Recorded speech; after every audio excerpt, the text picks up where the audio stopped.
make the position of the patient. You have to assess the patient. You have to, first of all, you have to start shouting. You have to call Sakina, Samina, Tahira, whoever is available. You have to call. ठीक है? You should be very loud. कि please जल्दी आए, मरीज़ collapse हो गया है, जल्दी आए, इसको रिससिटेशन की ज़रूरत है, मेरी हेल्प करें इधर आके.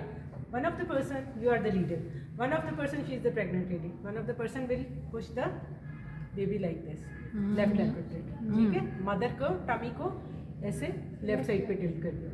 अगर तो दो लोग हैं, अगर मैं अकेले ही हूँ, suppose, so then I will take something like this, place it over here and tilt the tummy of the mother.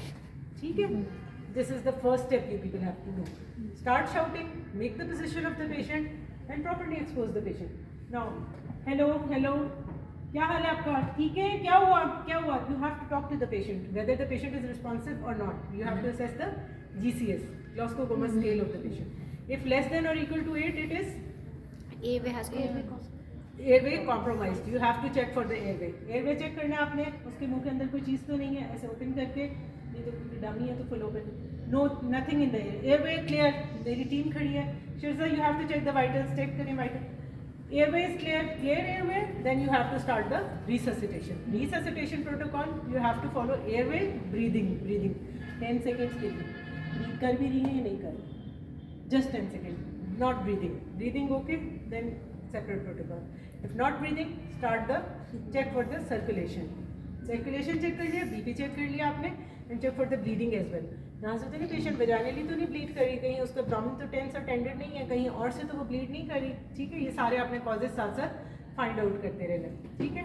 D is for the disability. Okay, check for the disability of the patient. अगर road traffic accident है तो कोई spine injury तो नहीं हुई थी, उसको carefully आपने लेके मूव करना है. Now the patient airway is cleared and the patient is not breathing. You have to start the resuscitation. You have called for help. Call your team. Give the left rectal tilt to the patient, either by the manual tilt or by means of anything. 30 degree, 15 to 30 degree tilt is recommended. Why? To release the pressure from the inferior vena cava and the aorta. Aortocaval compression. These are the great vessels. Then you have to start the resuscitation. अभी तो मैं इसको bed पे रखा हुआ. ठीक है? अगर आप नहीं तो आप पेशेंट को नीचे, अगर if the patient is on the floor, you have to start the resuscitation on the floor. You have to feel for the sternum, lower border of the sternum. आपको पता होना चाहिए. ठीक है? Heel of the first hand, okay, on the chest, and heel of the second hand on the. मैं ऐसे करूँगी अपनी position. And my hands should be, elbows should be straight. 1, 2, 3. मेरा सॉरी, आपने मास्क रखना है. अच्छा, अगर तो आपके पास Ambu bag and mask available है तो दैट इज गुड. नहीं तो 2 compressions 1 breath, 2 compressions 1 breath. नहीं तो ये माउथ से देंगे. अब ये नहीं कि आप डायरेक्ट मुंह उसके ऊपर, कोई आपके पास कोई टिश्यू है, कोई दुपट्टा है तो वो भी यूज़ कर सकते हैं. ठीक है? वो भी अगर आप ऐसे नहीं डायरेक्ट उसको जाके, तो I am giving the compressions. 1, 2, 1, 2, 1, 2. फिर साथ साथ आप उसको असेस करोगे. ठीक है? You have to do all this procedure for about 4 minutes. I have checked that the patient started responding और patient ठीक हो गया, revive हो गया, तो then I will shift the patient in the ward और उसके बाद ICU में उसको shift कर दिया. अब patient is not revived, फिर हम क्या करेंगे? We will do the periportal cesarean section. जल्दी ऐसे काटना है, यहाँ से निकालना है, बच्चों को नर्सरी में हैंड ओवर करना है. अगर आपने ऐसे या वर्टिकल इंसिजन ले लो या panel incision, cover the patient with respect to the patient and each and every situation. ठीक है? और ड्रग्स में आपने सबसे पहले एड्रेनालिन. ठीक है? आप उसमें अच्छा वाइट बोर्ड कैनुलास पास करने. अब आपकी इट्स टीम वर्क ना, मैंने सबको बुलाया. Staff is passing the wide bore cannula. Cause of collapse is continuously evaluated by the whole team. अच्छा जी, अब हाइपोवोलेमिया तो नहीं हो रहा, वॉल्यूम उसका चेक किया, ब्लड प्रेशर चेक करें, पल्स चेक करें. If the volume is low, you have to rush the fluid. If the toxicity of certain drug is occurred, you have to give the antidote to that patient. If the patient is bleeding, antepartum hemorrhage or the postpartum hemorrhage, shift the patient to the operation theatre for the immediate management of that according to the cause. If the sepsis is present, then you have to do those protocols as well. Okay? हमने causes revise कर लेते हैं.